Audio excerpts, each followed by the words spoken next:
Λάθη.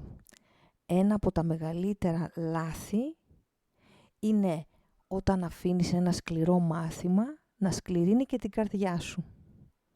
Συνήθως, τα καλύτερα μαθήματα που παίρνουμε από τη ζωή είναι αυτά που τα παίρνουμε μετά από πολύ μεγάλα λάθη που έχουμε κάνει.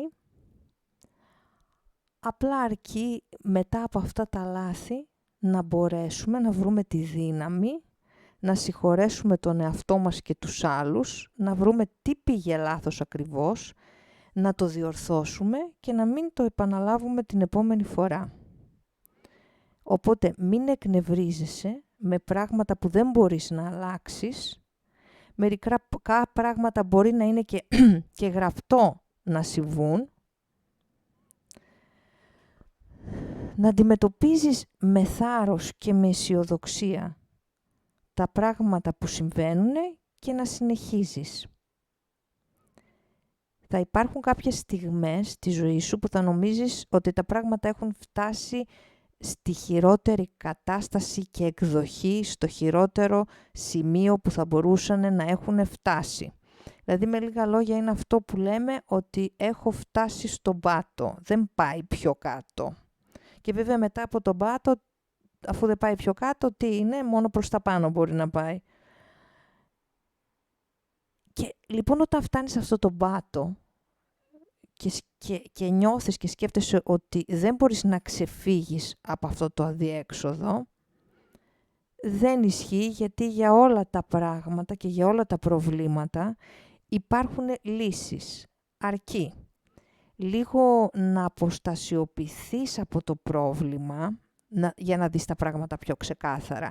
Ας πούμε να βγεις πιο έξω από το πρόβλημα, σαν εσύ να παρακολουθείς τον εαυτό σου από πάνω, βλέποντάς τον πώς λειτουργήσε, τι έκανε, πώς το έκανε, τη στιγμή που το έκανε, λίγο μία μικρή ανάλυση να γίνει, ώστε να μπορέσεις να δεις πιο καθαρά το λάθος που έχεις κάνει.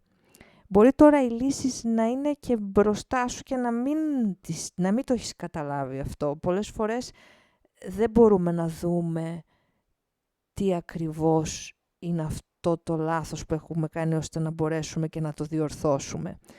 Συζήτησε το πρόβλημα με κάποιον που έχεις εμπιστοσύνη, μπορεί να σου δώσει κάποια λύση που εσύ εκείνη τη στιγμή μπορεί να μην βλέπεις. Όταν νιώθεις ότι δεν έχεις δύναμη και ότι θες να τα παρατήσεις, να θυμάσαι ότι μερικές φορές τα πράγματα πρέπει να πάνε πάρα πολύ άσχημα, ώστε μετά να εξελιχθούν και σωστά. Δηλαδή, πολλές φορές πρέπει να πάθεις το χειρότερο για να φτάσεις στο καλύτερο. Και ότι η ζωή είναι σκληρή, αλλά πρέπει να είσαι και εσύ το ίδιο σκληρή.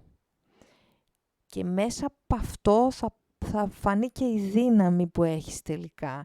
Γιατί το να είσαι δυνατή θα είναι τελικά η μόνη σου, η μόνη σου λύση. Δεν θα έχεις κάποια άλλη λύση. Όποιος δεν έχει κάνει ποτέ λάθος, σίγουρα δεν έχει δοκιμάσει και κάτι καινούριο.